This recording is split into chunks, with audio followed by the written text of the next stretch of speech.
नमस्कार विद्यार्थी मित्रों। कक्षा 11वीं में हम स्वाध्याय 6.1 पढ़ रहे थे, जिसमें 7 प्रश्न तक प्रश्न मैंने हल करा दिया था। अब क्वेश्चन नंबर 8वां है, जो कि महत्वपूर्ण प्रश्न है। यहाँ पर देखो लिखा हुआ है प्रश्न में कि एक प्राणी संग्रहालय में 7 शेर रखने हेतु 7 पिंजरे हैं। 7 पिंजरों में से 3 पिंजरे इतने छोटे हैं कि उसमें 7 शेर में से 3 शेर नहीं जा सकते। तो इन 7 शेरों को 7 पिंजरे में कितने प्रकार से रखा जा सकता है। तो बच्चों, हम प्रश्न के अनुरूप, प्रश्न में कह रहा है जो शर्त देता है उस शर्त को हम पहले फॉलो करेंगे। यहाँ शर्त में कहता है कि 7 पिंजरों में से 3 पिंजरे इतने छोटे हैं, यानी 3 पिंजरों को छोटे बना देते हैं।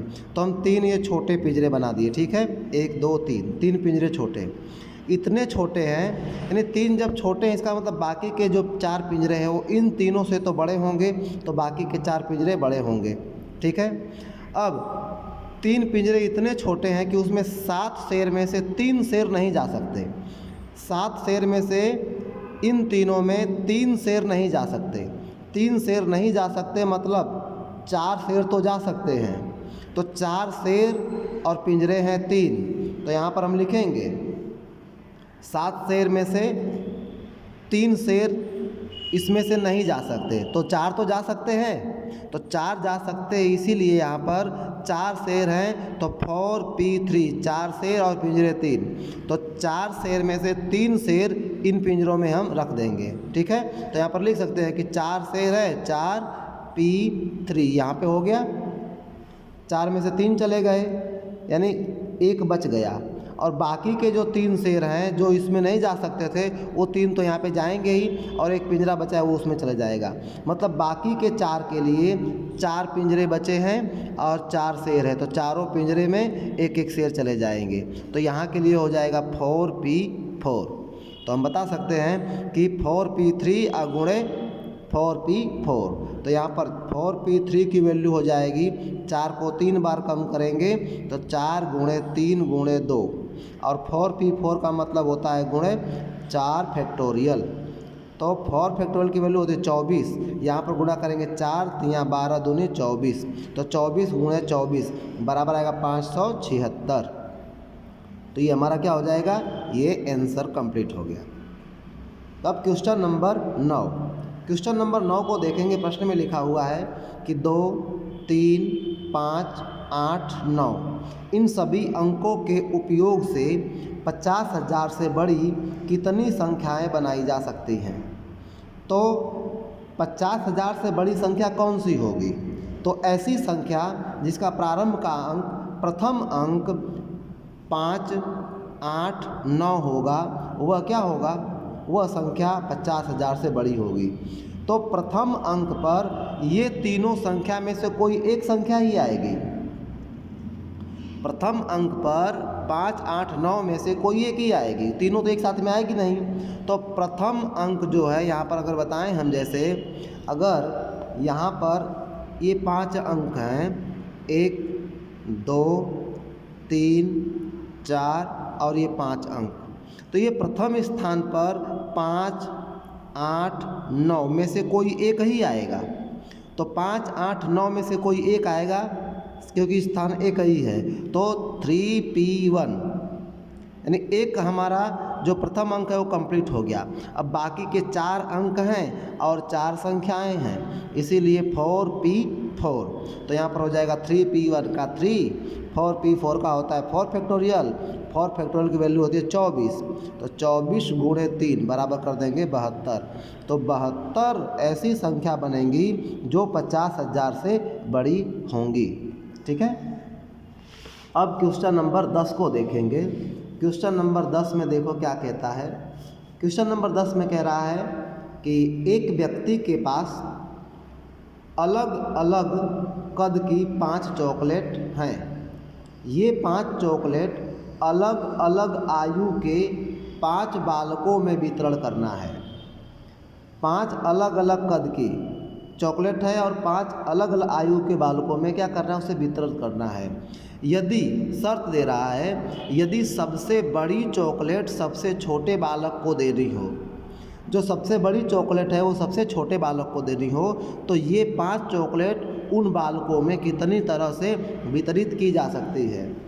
तो हमने क्या किया, यहाँ पे 5 अलग अलग कद की चॉकलेट है, तो 5 हमने चॉकलेट बनाई। सबसे छोटी चॉकलेट, उससे बड़ी चॉकलेट, उससे बड़ी चॉकलेट, उससे भी बड़ी, और ये सबसे बड़ी चॉकलेट।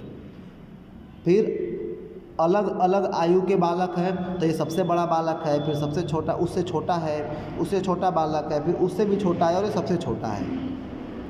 अब शर्त क्या कह रहा है, शर्त ये कह रहा है कि जो सबसे बड़ी चॉकलेट है वो सबसे छोटे बालक को देनी है, यानी एक चॉकलेट जो है एक बालक को सबसे छोटे वाले को दे देना है। एक ही बात, शर्त तो इतनी ही है। तो यहाँ पर हो जाएगा 1P1, और बाकी की जो 4 चॉकलेट है वो किसी भी 4 बालकों को हम दे सकते हैं। तो ये हो जाएगा गुणे ये 4 चॉकलेट 4 बालकों को कैसे भी देना है, तो 4P4। तो यहाँ पर हो जाएगा 4P4 का मतलब 4 फैक्टोरियल, और गुणे 1P1 का मतलब 1। तो आंसर आएगा 4 फैक्टोरियल की वैल्यू होती है 24। तो 24 तरीके से चॉकलेट को हम बच्चों को दे सकते हैं। ठीक है। अब इसके बाद नया टाइटल है कि समस्वरूप वस्तुओं का क्रमचय। समस्वरूप वस्तुओं का क्रमचय किसे कहते हैं? ठीक है। तो इसकी परिभाषा है कि जब कुल n वस्तुओं में से a वस्तुएं समस्वरूप की हों और शेष वस्तुएं भिन्न भिन्न हों, तब समस्वरूप वस्तुओं का क्रमचय उपयोग में लिया जाता है। मतलब क्या कि यहाँ पर समस्वरूप वस्तुओं के क्रमचय में जैसे ऐसा शब्द आ जाए B, लिखा हुआ BE, तो यदि कोई भी एक या एक से अधिक शब्द, अंक, वस्तुएं एक समान हो, जैसे यहाँ पर ई जो है वो 2 बार है, तो ये समस्वरूप वस्तुओं का क्रमचय है। ठीक है। इसके बाद किताब में देख सकते हैं कि किताब में यहाँ पर दिया हुआ है जैसे कि सिनसिनाटी में देखो सी कितनी बार है, 1 2 बार है। आई कितनी बार है, 1 2 3 बार है। ठीक है। यन कितने बार है, तो 3 बार यन भी है, 1 2 3। तो एक से अधिक शब्द, अक्षर, इसमें जो है एक से अधिक अक्षर समान रूप की पाई जा रही हैं, तो यहाँ पर समस्वरूप वस्तुओं का क्रमचय होता है। समस्वरूप वस्तुओं के क्रमचय में सूत्र होता है n factorial upon a factorial b factorial c factorial. जैसे यहाँ पर b है, b लिखा हुआ है, तो b में टोटल वस्तु, टोटल जो शब्दों की संख्या है, अक्षरों की संख्या है, वो कितनी है, 1 2 3। इसमें कुल 3 अक्षर हैं, तो यहाँ पर n फैक्टोरियल की जगह कितना आएगा, 3 आएगा, 3 फैक्टोरियल। अब इसमें जो रिपीट हो रहा है, जो पुनरावर्तित हो रहा है, उसे नीचे लिखना है। ई 2 बार रिपीट हो रहा है तो नीचे 2 फैक्टोरियल आएगा। ठीक है। तो यहाँ पे बताया हुआ n फैक्टोरियल, a में आएगा 2 फैक्टोरियल। तो ऐसे ही आपके स्वाध्याय में क्वेश्चन नंबर 11 में पहला जो प्रश्न है वह स्टैटिक शब्द से कुल कितने शब्द बनेंगे, ऐसा प्रश्न पूछ रहा है। तो स्टैटिक शब्द में कुल 10 अंक हैं। स्टैटिक शब्द में कुल कितने 10 अंक हैं, जिसमें 3 बार जो है यस आया है, 3 बार टी आया हुआ है, 2 बार आई पुनरावर्तित हुआ है। तो जो पुनरावर्तित हो रहा है उसे हम निकाल देंगे, लिख लिया। अब कुल क्रमचय, समस्वरूप वस्तुओं के क्रमचय का सूत्र होता है n फैक्टोरियल बटे a फैक्टोरियल बटे b फैक्टोरियल बटे c factorial, sorry n factorial बटे में a factorial b factorial c factorial. बीच में गुणे की निशानी है, कुछ नहीं है तो गुणा ही होता है। तो यहाँ पर बच्चों n फैक्टोरियल कितना, तो कुल अंक 10 है, कुल इसमें अक्षर कितने 10 है, तो आ जाएगा 10 फैक्टोरियल n की जगह। a यस कितनी बार रिपीट हुआ है, 3 बार, तो बटे में आएगा 3 फैक्टोरियल, गुणे टी भी कितनी बार, 3 बार है, तो ये भी आएगा 3 फैक्टोरियल। आई कितनी बार पुनरावर्तित हुआ है, तो 2 बार, तो 2 फैक्टोरियल। तो 10 फैक्टोरियल की वैल्यू होती है 36,28,800। 10 फैक्टोरियल की वैल्यू है 36,28,800। 3 फैक्टोरियल की वैल्यू होती है 6। 3 फैक्टोरियल की वैल्यू होती है 6 और गुणे 2 फैक्टोरियल की वैल्यू होती है 2। तो हम इसको काट देंगे, काटने के बाद उत्तर आएगा 50,400। तो इस तरह से ये प्रश्न क्या हो गया, पूरा हो गया, ये 50,400 आपका आंसर आ जाएगा। तो बाकी के जो 2 क्वेश्चन है उसे भी आप हल कर लोगे। बाकी के 2 क्वेश्चनों में शब्द जैसे है यहाँ पर बुक कीपर, तो बुक कीपर में 1 2 3 4 5 6 7 8 9 10 अंक है, तो यहाँ पर n फैक्टोरियल की जगह 10 आएगा।